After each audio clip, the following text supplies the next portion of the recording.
So I'm going to go a third time. How is everybody feeling right now? See, that just warms my heart. Who's excited for a Tomb Raider panel? Awesome, awesome. Two housekeeping notes. Is flash photography allowed at this panel? You're 1 for 1. Is video allowed at this panel? You're 2 for 2. You're so smart. My very dear friends, menacing yet smiling, will be checking your phones to make sure that you're not doing any of that. And hey, everybody say hi, world. Hi, world. We're live streaming. Hi, world. All right, so what I'm going to do is I'm going to introduce my really good buddy, Karl Stewart. He is the global brand director for Tomb Raider. Please give a warm welcome to Karl Stewart. Please come out, sir. You have a microphone? We on? Welcome. Thank you, welcome. Thank you. Karl called us up after Nerd HQ last year, and he said, dude, I love what you're doing, and I really would love for you to be, let's do stuff. Let's do cool stuff together. So not only did I get to be a part of the final hours, Doc Series, have any of you guys watched the first episode of the final hours? No? Yes? Okay, good, good. I love you guys a little bit more than others. But also, we're doing like the cool, the exclusive t-shirts, which I hope some of you bought. You bought one. You're awesome. You're awesome. So that's all the stuff that we really love to do. We like just making cool stuff for you guys and amplifying your experience. So, Karl, why don't you introduce everybody else that's coming out? Well, first off, thank you all very much for coming along. This is really an exciting time for us. Is that anybody who's Tomb Raider fans watches what we've been doing over the last 18 months, you'll see me talking a lot. After a while, you get sick of looking at me. So we use Comic-Con as a real platform to announce 2 people. Bring 2 people on stage for the very first time who we've been kept behind closed doors for nearly, in one person's case, 2.5 years. In another person's, it's 2. And they've managed to keep a secret for that long, which in this industry is impossible. So today we've got a couple of cool people in the studio. We've got Noah, who's creative director. Noah has been working on this story for the guts of about 3.5, 4 years. Noah's worked on tons of Tomb Raiders, been in the studio for a very long time. We've also got John Stafford, who came into us from Lucas, has been working on building the foundation and the lore of all the Tomb Raider you're going to see. We're going to talk a little bit about that today. And then we have Camilla, who we announced the other day. Zach kindly came up to the studio and came to Digital Domain, and we did a nice little piece about who Camilla is. She's bringing the voice and the performance capture. She's going to talk a little bit about that as well. Then we have Rhianna Pratchett, who only on Wednesday we made the announcement that she's our writer, and she's been working with us for the last 2.5 years. You may know Rhianna from Mirror's Edge, Heavenly Sword. So I'm excited to be able to get Rhianna up here as well and have a chat to you, and she's excited. She's kept this a secret for so long that she's bursting to have some conversation, which means I'm going to give it over to her most of the entire show. So we're going to bring them all up, guys. You want to join us? Let's give them a warm round of applause. Bring them out on stage.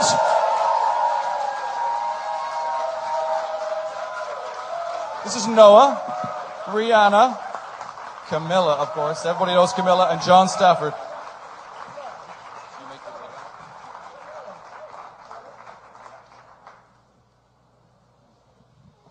Ladies and gentlemen, your Tomb Raider panel. Oh, wait, and there's Karl's seat. I'll stand. So I think first up, we're going to play, for those of you who haven't seen the final hours of Tomb Raider, we're actually going to play it.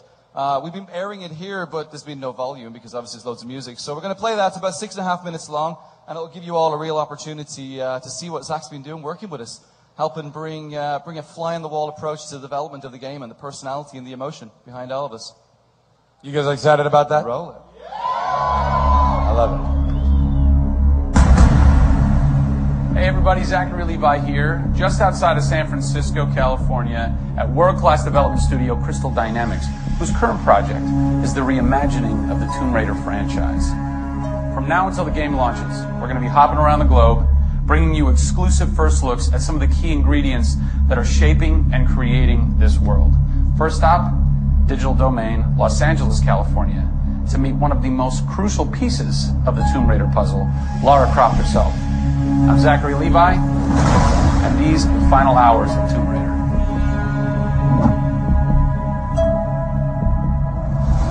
Digital Domain. This is where they do a lot of mocap for big Hollywood films and video games like Tomb Raider. And today, we are going to meet the new Lara Croft, who is around here somewhere. Oh, teaser. And this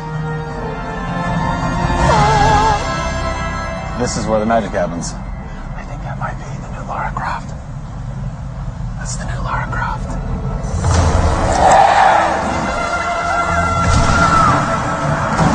Since 1996, many actors have played the part of Lara Croft, but for the reboot of this franchise, the team conducted an exhaustive international search for someone who could bring a whole new level of emotion to a character who's become so familiar.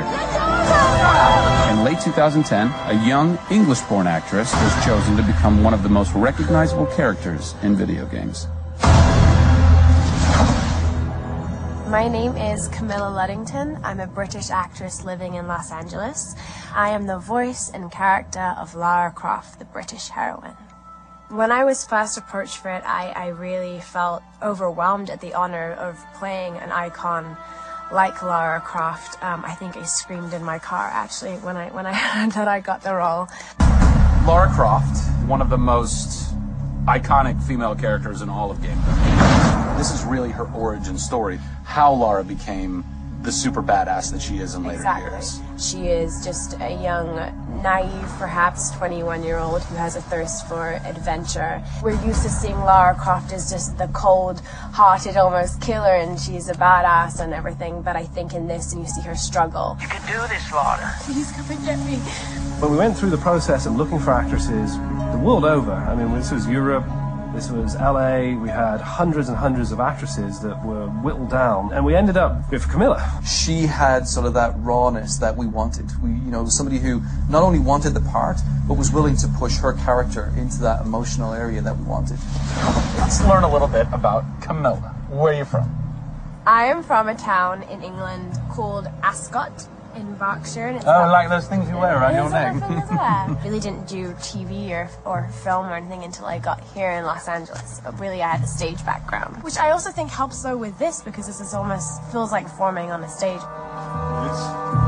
Yes! So here we are. This is performance capture stage. The volume. The volume, they call it. That's interesting. You'll have to explain that to me later.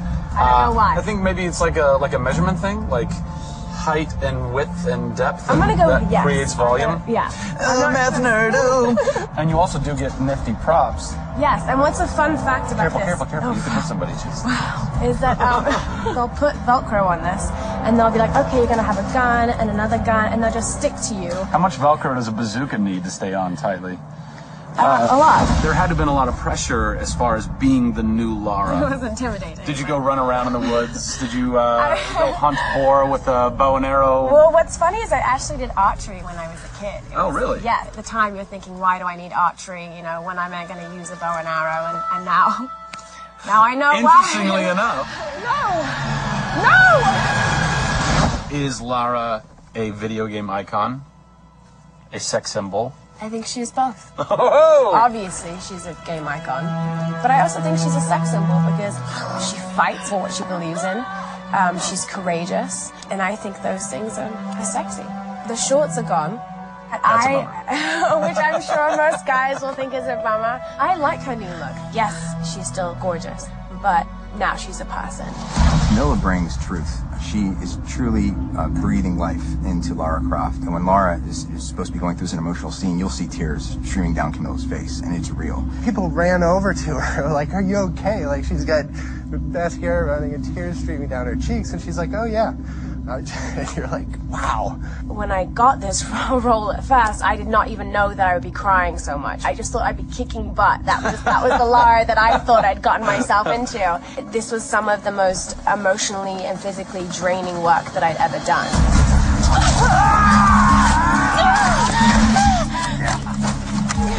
This is the very first time I get to see this.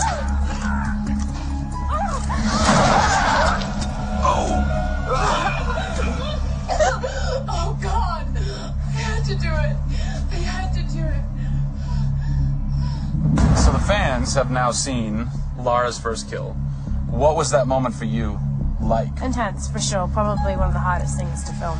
She has to fight for her life. It's fascinating how she reacts to that. She doesn't just walk away from that first kill. It really gets to her, and you see her become Lara Croft. Camilla Luddington is our new Lara Croft. Strong, spunky, gorgeous, brave.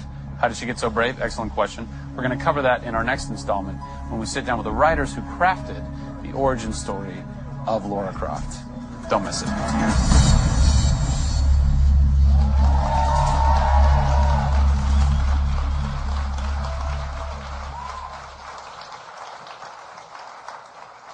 So that's the first episode of the final hours. We're working with Zach to bring together 5, nearly 6 of these over the course of the campaign.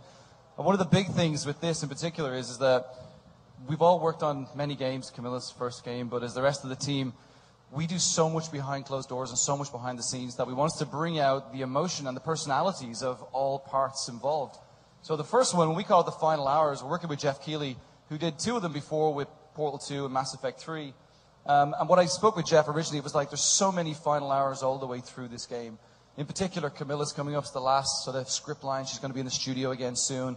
And then with the writing, we're coming to the end of getting the story locked in. And these are the final hours of each of these people's involvement in the game. And it's very important that you capture that at that right time, because Camilla now sort of been brought out the spotlight after being working for 2.5 hours. We can capture that, and we want to bring that to life. So over the course of the next couple of months, I know we recorded here on Wednesday with Zach. We had the team here doing the next episode. So you're kind of getting a little bit of a sneak peek of what we've been doing. But we're very excited. Zach's been awesome. He's been a real fan, really getting into Tomb Raider. And I can remember showing Zach for the very first time, and straight away, Tomb Raider's so iconic that to reimagine it, we want to bring in true fans, true people going to help us bring that vision to life.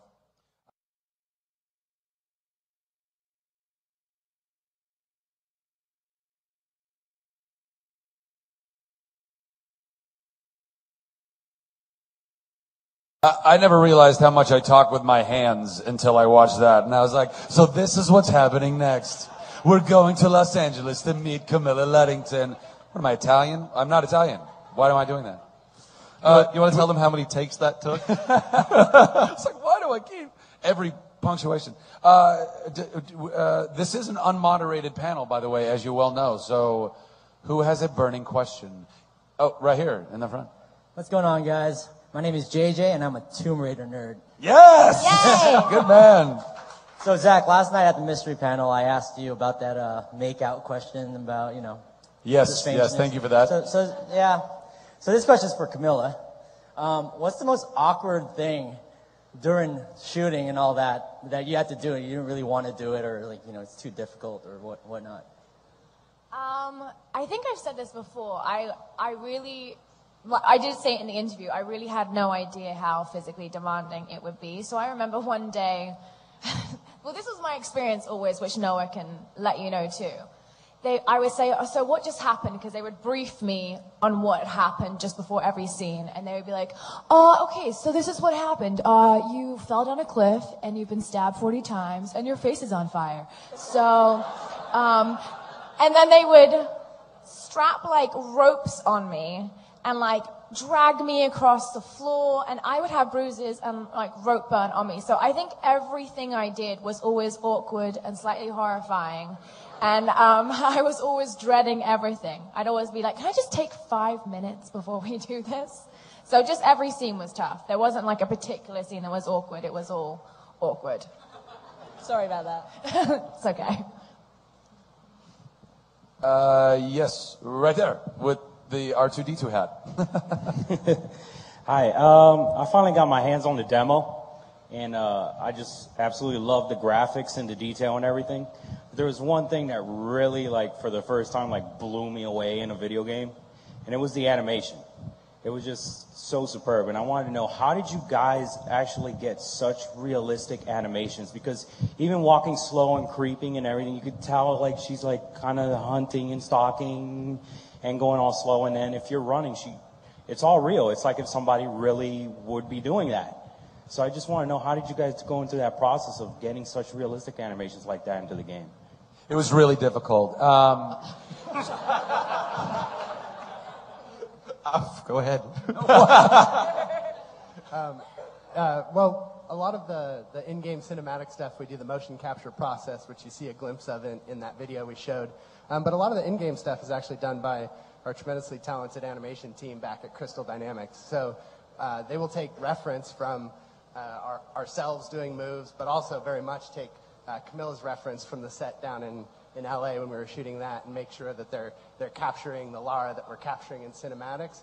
But by doing it by hand, they really are able to create all those transitions and layered animations as well. That one of the things that's cool about Lara is she can be doing running, jumping, but then she can also be hurt while she's doing that and things like that. So we really try to bring her to life with those overlays, and it's really just, it's the blood, sweat, and tears of the animators that get it to that point that you've seen today. I'd also like to add, we actually have our own suit in studio, so often you'll see our animators or different people with different builds outside in the courtyard doing crazy things with like bows that people bring in. So I mean, we actually do mocap in studio as well. So. And to add to that, actually, we're a part of a big complex down in Seaport Boulevard in Redwood City. And at lunchtime, you would have people going from different studios. Some are accountants, some are lawyers. And then you have this crazy game developer in the center, and you have these 5 or 6 people in these crazy suits out performing. It's like watching Cirque du Soleil at lunch. And it's quite fun, actually, just to take photographs of people stopping and watching. You get a crowd gathering around. But this is our first time ever doing performance capture on a Tomb Raider. We've had a really talented crew of animators for years who've now been given the opportunity to be able to take all the work that we've captured with Camilla. And it's been a learning curve for us too. You know, we've been capturing this data now, working with Digital Domain and a couple of other partners. And as Camilla's been talking about, you know, there's a pretty detailed process with putting the full mask on, capturing face, lip syncing, capturing VO at the same time, to be able to bring and extract every single piece of emotion from every scene. And given that it's our first time in that process, all of that data coming back to the studio, our animators have been able to turn around and work with that as raw assets and bring to life. As you said, we're extremely proud to be able to play it and really feel like she's almost in this world. She's doing everything that you feel like a real human being would do, even down to the first time she jumps across a gap and she tries to lift herself up. She's injured. You feel the pain in her side because she's groaning or she's trying to lift herself up and it's slow. So it's a real goal for us to be able to bring the character to life in more than just saying it's what she says, but it's how she acts and how she performs throughout the entire game. Who's next? Yes, sir. Hello, hello. Hello. All right, so I noticed you brought Lara down to regular dimensions, and I'm okay with that. Makes her more realistic, and probably makes tomb raiding a lot more easier too. It must have been harder before. But anyways, I know you guys wouldn't have done that without a goal in mind. I was wondering why you guys did that. Noah, you want to take that one, or do you want me to? I'll start. One of the first things that we set as a goal for ourselves was in reimagining Tomb Raider, it's important that we don't throw everything out. And first and foremost, that's really starting with Lara and making sure that we're delivering a Lara that people know, that's familiar in a lot of ways. But we also were determined to bring her to life with a degree of personality and sort of believability that we hadn't in the past. And that really applies to so many decisions, right? It applies to camera choices and just the goal of doing the performance capture where we're getting everybody acting together so we really get that organic performance out of people. But it's also her character model. And what we wanted to do was keep some of the proportionality of the Lara look, but to really present it in a way that felt human and felt grounded. Can I just say that I was waiting for a scene when Walls would just rip off her trousers into shorts, and it never happened. Yeah, and I'm being serious. I was like, they're going to do it at some point, but it never happened. It's also, to add to that, as Noah's point, there's scenes throughout the game that our goal is to, in some cases, make the hair stand up the back of your neck and feel like it's grounded and it's emotionally, it's driven, and you're almost there. And in the earlier days, when Noah and the team, we started talking about how do we bring that survival, this survival wrapper that goes around the entire game, we want people to feel like they're almost real experiences. And when you bring in the older Lara and you put Lara into that situation, the older Lara had become a caricature of herself. We love her. We're honored to have built so many games with this Lara, but it really felt like every time we looked at these emotional situations, we couldn't get that hair stand up on the back of your neck moment because you felt like this girl wasn't a real girl. Now, by having this new Lara look and feel and talk like a real human being, when she goes through these emotions, you really feel like you're there with her. You really feel like the tension's being heightened because it's almost human. Anybody else? Who's got the next question? Oh, right over here. Hi, guys. So by now it's pretty well established that Laura's having a really bad day, right? Was there anything that anyone just kind of put their foot down, said, no, we can't do this to her. This is too bad. This is just too extreme for her? We have a lot of ways in which she can die in the game, and I think at one point we probably have to say we have enough. We have to cut back on them. Noah's a big fan of in Tomb Raider 1, Lara died in pretty horrific ways, falling onto spikes, and he's maintained that throughout this game, and I'm going to get him to talk about a couple of them now. But first time I ever played the game, when I came up to the studio, even in the early stages, there was moments where I even sat back and went, can we really do that? Can we really have her die in that way? And the more you see it happen, you go, okay, it feels real. I like where Noah's going with it. I think it's also important to put it in context, because we get a lot of comments about sort of the abuse that Lara goes through, and for us, it's not what we enjoy seeing is Lara overcoming adversity. So for us, it's not about, hey, I want to beat Lara up. It's I want to see Lara go through something so amazing, so difficult and powerful, that I believe that she could become the hero that she is going to become. And it's really that drives our design against sort of Lara's bad day, as you put it. So for me, and in any creative context, you throw out all kinds of ideas that are bad for all kinds of reasons. So we won't go into all of the, I guess, the vetoed Lara trials and tribulations. But like I said, what's important is that Lara perseveres, and that's the story that we're trying to tell. I think we